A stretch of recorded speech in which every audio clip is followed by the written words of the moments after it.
How's it going? This is Todd with Harbor Roofing. I just wanted to go over something real quick. Now I'm up here in the middle of the summer under this nice shade tree, nice live oak growing right there. Beautiful live oak. But the problem with this tree is that it's round. It's completely covering the roof over this home.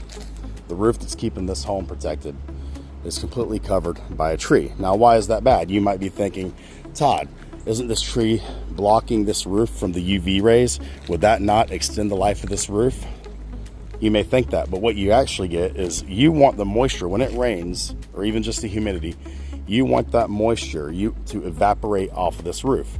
You don't get that when you got tree growth. So what you end up getting is you get moss growth, you get algae growth. You also get, now this has been cleaned recently, but I'd imagine there were times I could come here and you probably have piles of leaves. You can kind of see the evidence that it's been like that before.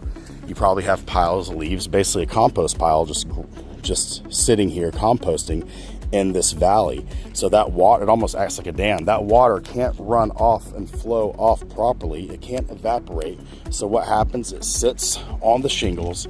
They never get a chance to dry. This is not a waterproofing system. A shingle roof is a water shedding system. If the water can't shed off, where does it go?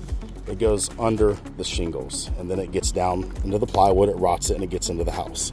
But also, just that water sitting there, these shingles are not designed to just be submerged under water or under the bottom of a compost pile, and that's going to cause deterioration. I can just touch these shingles and they fall apart.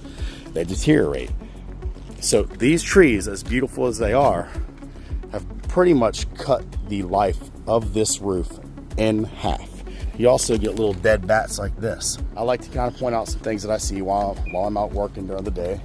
And yes, it's a beautiful tree. But if it's growing over your roof, make sure you get it trimmed so you can get 20 plus years instead of 10 plus.